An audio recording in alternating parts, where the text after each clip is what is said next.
ಸಂಸ್ಥಾಪನಾರ್ಥಾಯ ಸಂಭವಾಮಿ ಯುಗೆ ಯುಗೆ. ಹಾಯ್ ಫ್ರೆಂಡ್ಸ್, ಹೇಗಿದ್ದೀರಾ?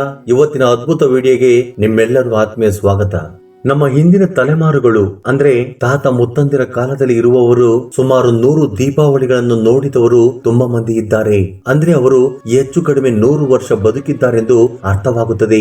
ಆದ್ರೆ ಪ್ರಸ್ತುತ ಕಾಲದಲ್ಲಿ ಮನುಷ್ಯರು 60 ಅಥವಾ 70 ವರ್ಷಗಳು ಮಾತ್ರವೇ ಬದುಕುತ್ತಿದ್ದಾರೆ. ಅದರಲ್ಲೂ ಒಳ್ಳೆಯವರು ಅತಿ ಬೇಗನೆ ಈ ಲೋಕವನ್ನ ಬಿಟ್ಟು ಹೋಗಿ ಅತಿ ಚಿಕ್ಕ ವಯಸ್ಸಿನಲ್ಲಿ ಮರಣ ಹೊಂದುತ್ತಿದ್ದಾರೆ.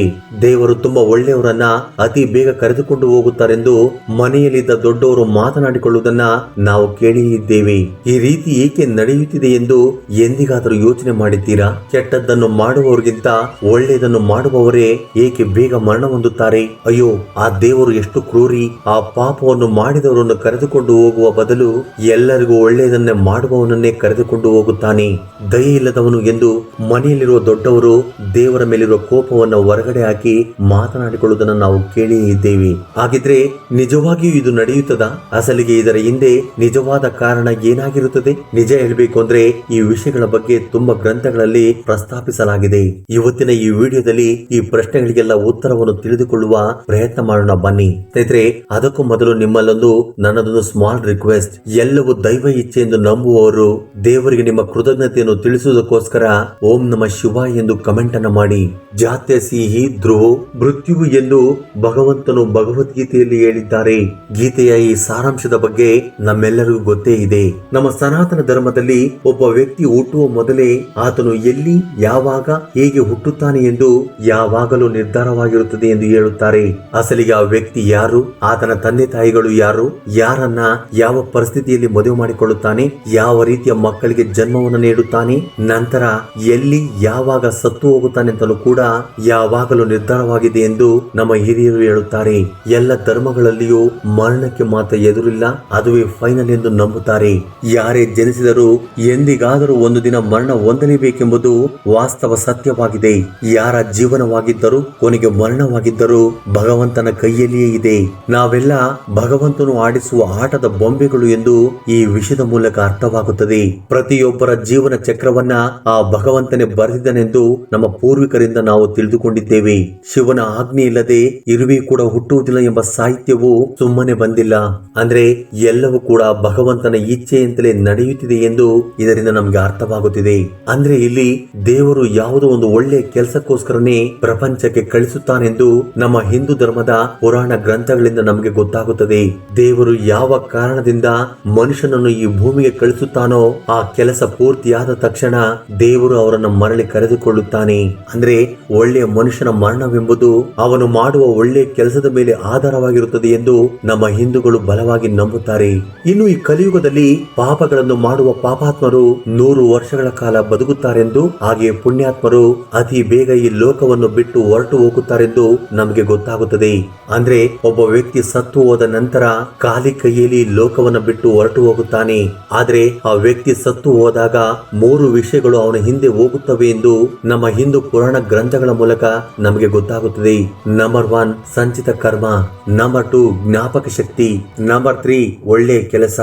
ಎಂದಿಗಾದರೂ ಸರಿ ಯಾರ ಬಳಿಯೂ ಕೂಡ ಈ ವಿಷಯವನ್ನು ಹೇಳಬೇಡಿ. ಅದೇನು ಅಂದ್ರೆ ಖಾಲಿ ಕೈಯಲ್ಲಿ ಬಂದ ಖಾಲಿ ಕೈಯಲ್ಲಿ ಹೋಗುತ್ತಿದ್ದಾನೆಂದು.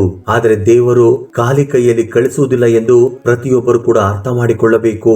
ಯಾವುದೋ ಒಂದು ಕಾರಣವನ್ನ ಈ ಕೈಯಲ್ಲಿ ಇಟ್ಟು ಪೂರ್ತಿ ಮಾಡುವಂತೆ ಆಶೀರ್ವಾದ ಮಾಡಿ ಕಳಿಸುತ್ತಾರೆ. ಹಾಗೆ ಭೂಮಿಯ ಮೇಲೆ ಬಂದ ಮೇಲೆ ನಾವು ಮಾಡಿದ ಕರ್ಮಗಳನ್ನ ನಮ್ಮ ಹಿಂದೆ ತೆಗೆದುಕೊಂಡು ಹೋಗುತ್ತೇವೆ.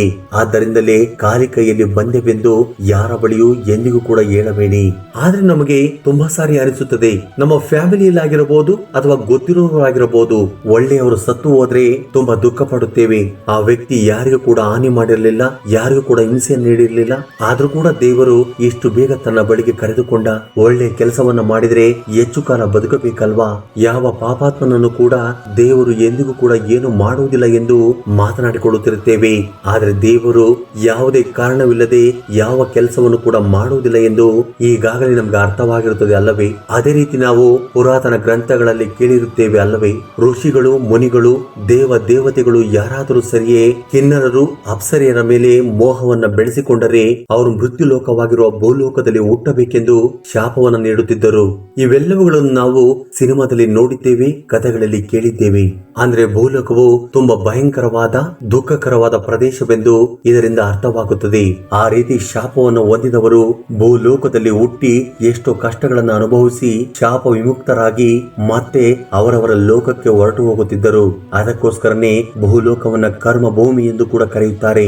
ಆದ್ದರಿಂದಲೇ ನಮ್ಮ ನಿಜವಾದ ಯಾತ್ರೆ ಇಲ್ಲಿಂದಲೇ ಶುರುವಾಗುತ್ತದೆ. ಅಂದ್ರೆ ನಾವು ಸ್ವರ್ಗಕ್ಕೆ ಹೋಗಬೇಕು, ನರಕಕ್ಕೆ ಹೋಗಬೇಕು ಎಂಬುದು ನಾವು ಮಾಡೋ ಕೆಲಸದ ಮೇಲೆ ಆಧಾರವಾಗಿರುತ್ತದೆ. ನಾವು ಈ ಭೂಮಿಯ ಮೇಲೆ ಹುಟ್ಟಿದ ತಕ್ಷಣ ಇಲ್ಲಿನ ಮಾಯೆ ನಮ್ಮನ್ನ ಆವರಿಸಿಕೊಳ್ಳುತ್ತದೆ. ಭೂಲೋಕವನ್ನ ಮೃತ್ಯು ಲೋಕ ಎಂದು ಅಂದುಕೊಂಡಿದ್ದೇವೆ ಅಲ್ಲವೇ? ಮೃತ್ಯು ಲೋಕದಲ್ಲಿನ ಭ್ರಾಂತಿ, ಭ್ರಮೆಯನ್ನ ನಿತ್ಯವೂ ಕೂಡ ಎದುರಿಸುವ ಪರಿಸ್ಥಿತಿ ಎದುರಾಗುತ್ತದೆ. ಈ ಪ್ರಪಂಚದಲ್ಲಿನ ಜನರಿಗೆ ನಾವು ಅಟ್ರಾಕ್ಟ್ ಆಗುತ್ತಾ ಈ ಭೂಮಿಯನ್ನು ಬಿಟ್ಟು ಎಲ್ಲಿಗೆ ಹೋಗಬೇಕೆಂದು ಎಂದಿಗೂ ಅಂದುಕೊಳ್ಳಬೇಡಿ. ಒಬ್ಬ ವ್ಯಕ್ತಿ ಸತ್ತು ಹೋದ ತಕ್ಷಣ ಆತನ ಆತ್ಮ ಯಮರಾಯನ ಬಳಿ ಹೋಗುತ್ತದೆ. ಇನ್ನು ಆತನ ಬಳಿ ಆ ವ್ಯಕ್ತಿಯ ಒಳ್ಳೆಯದು ಕೆಟ್ಟದರ ಖಾತೆ ಇರುತ್ತದೆ. ಅದರಲ್ಲಿ ಸತ್ತು ಹೋಗಿರೋ ವ್ಯಕ್ತಿ ಭೂಲೋಕದಲ್ಲಿ ಒಳ್ಳೆಯದನ್ನ ಮಾಡಿದ್ದಾನ, ಕೆಟ್ಟದ್ದನ್ನು ಮಾಡಿದ್ದಾನ ಎಂದು ಗೊತ್ತಾಗುತ್ತದೆ. ಒಂದು ವೇಳೆ ಕೆಟ್ಟ ಕೆಲಸಗಳನ್ನು ಮಾಡಿದ್ದರೆ ಆ ಋಣವನ್ನ ಮುಂದಿನ ಜನ್ಮದಲ್ಲಿ ತೀರಿಸಿಕೊಳ್ಳಬೇಕಾಗುತ್ತದೆ. ಆತ್ಮ ಒಳ್ಳೆ ಕೆಲಸವನ್ನ ಮಾಡಿದ್ದರೆ ಮುಂದೆ ಒಳ್ಳೆ ಜನ್ಮ ಸಿಗುತ್ತದೆ. ಒಳ್ಳೆ ಕೆಲಸ ಮಾಡುವವರಿಗೆ ದೀರ್ಘಾಯುಷು, ಕೆಟ್ಟ ಕೆಲಸ ಮಾಡುವವರಿಗೆ ಅರ್ಧಾಯುಷನ್ನ ಕೊಡಬೇಕೆಂದು ತುಂಬಾ ಮಂದಿ ದೇವರನ್ನ ಕೇಳುತ್ತಿರುತ್ತಾರೆ. ಆದ್ರೆ ದೇವರು ಸೃಷ್ಟಿ ಮಾಡಿರುವ ಈ ಪ್ರಪಂಚದಲ್ಲಿ ಜೀವಿಸಬೇಕು ಎಂಬುದು ಅಸಲಿಗೆ ನಮ್ಮ ಇಚ್ಛೆ ಅಲ್ಲವೇ ಅಲ್ಲ. ಗತ ಜನ್ಮದ ಪಾಪ ಪುಣ್ಯಗಳ ಫಲವನ್ನ ತೀರಿಸಿಕೊಳ್ಳುವುದಕ್ಕೆ ಮತ್ತೆ ಮತ್ತೆ ಜನ್ಮವನ್ನ ಪಡೆಯುತ್ತೇವೆ ಎಂದು ದೇವರು ಹೇಳುತ್ತಿರುವ ಮಾತು. ಜೀವಾತ್ಮ 84 ಲಕ್ಷ ಸಾರಿ ಸಂಸಾರವೆಂಬ ಸಾಗರವನ್ನ ಈಜಲೇಬೇಕು, ಆಗಲೇ ಆತನಿಗೆ ಮೋಕ್ಷವು ಲಭಿಸುತ್ತದೆ ಎಂದು ನಮ್ಮ ಪುರಾಣಗಳಲ್ಲಿ ಹೇಳಲಾಗಿದೆ. ಅಂದ್ರೆ ಒಳ್ಳೆ ಕೆಲಸವನ್ನು ಮಾಡಿದ ವ್ಯಕ್ತಿ ಅತಿ ಬೇಗನೆ ಮೋಕ್ಷವನ್ನು ಹೊಂದುತ್ತಾನೆ. ಅದಕ್ಕೋಸ್ಕರನೇ ಭಗವಂತನು ಆತನಿಗೆ ಕಡಿಮೆ ಆಯಸ್ಸನ್ನ ಕೊಟ್ಟಿರುತ್ತಾನೆ. ಆ ರೀತಿಯಾಗಿ ಅವರು ಈ ಭೂಲೋಕದಲ್ಲಿ ಕಡಿಮೆ ಕಷ್ಟವನ್ನು ಅನುಭವಿಸಿ ಸರ್ವೋತ್ತ ಸ್ಥಾನವನ್ನು ಹೊಂದುತ್ತಾರೆ. ಇನ್ನು ಮೃತ್ಯು ಲೋಕದಲ್ಲಿ ಕೆಟ್ಟ ಕೆಲಸವನ್ನು ಮಾಡಿದ ಆತ್ಮ ಮಾತ್ರವೇ ಈ ಪ್ರಪಂಚದಲ್ಲಿ ತುಂಬಾ ಹಿಂಸೆಯನ್ನ ತುಂಬಾ ವರ್ಷಗಳ ಕಾಲ ಅನುಭವಿಸಬೇಕಾಗುತ್ತದೆ. 1000 ಲಕ್ಷ ಜನ್ಮಗಳ ನಂತರವೇ ಆ ಆತ್ಮಕ್ಕೆ ಪವಿತ್ರತೆ ದೊರೆಯುತ್ತದೆ. ಮೋಕ್ಷವು ತುಂಬಾ ತಡವಾಗಿ ಸಿಗುತ್ತದೆ ಎಂದು ಇದರ ಸಾರಾಂಶವಾಗಿದೆ.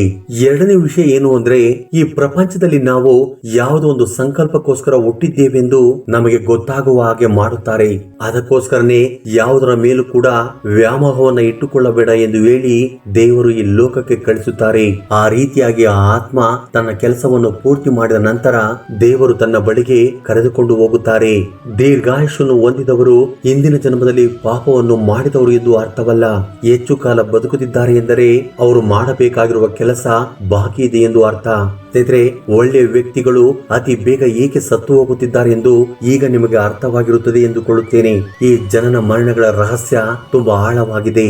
ಆದ್ದರಿಂದ ಇಂದಿನಿಂದ ನೀವು ನಿಮ್ಮ ಜೀವನವನ್ನ ಸಾರ್ಥಕ ಮಾಡಿಕೊಳ್ಳಬೇಕೆಂದರೆ ನಿಮ್ಮ ಕೆಟ್ಟ ಅಭ್ಯಾಸಗಳನ್ನ ಬಿಟ್ಟು ಒಳ್ಳೆಯ ಅಭ್ಯಾಸಗಳನ್ನ ಬೆಳೆಸಿಕೊಂಡರೆ ನಿಮಗೆ ತುಂಬಾ ಒಳ್ಳೆಯದು. ದೇವರು ಸರ್ವಶಕ್ತಿವಂತನು, ಆತನು ಮಾತ್ರವೇ ನಮಗೆ ಮೋಕ್ಷವನ್ನು ನೀಡಬಲ್ಲನು. ಆದ್ದರಿಂದ ನಿತ್ಯವೂ ನಾವು ಆ ಭಗವಂತನ ನಾಮ ಸ್ಮರಣೆಯನ್ನ ಮಾಡುತ್ತಾ ಪ್ರಶಾಂತವಾಗಿರುವುದಕ್ಕೆ ಬಯಸೋಣ.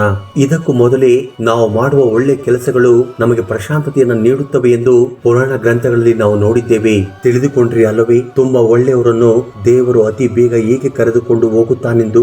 ಸ್ನೇಹಿತರೆ, ಈ ವಿಡಿಯೋ ಬಗ್ಗೆ ನಿಮ್ಮ ಅಭಿಪ್ರಾಯ, ಅನಿಸಿಕೆಗಳನ್ನ ಕಮೆಂಟ್ ಬಾಕ್ಸ್ ಅಲ್ಲಿ ಕಮೆಂಟ್ ಮಾಡಿ. ಹಾಗೆ ಈ ವಿಡಿಯೋ ನಿಮ್ಗೆ ಇಷ್ಟವಾಗಿದ್ದರೆ ದಯವಿಟ್ಟು ಲೈಕ್ ಮಾಡುವುದನ್ನು ಮರೆಯಬೇಡಿ. ಜೈ ಶ್ರೀ ಕೃಷ್ಣ ವಾಸುದೇವ.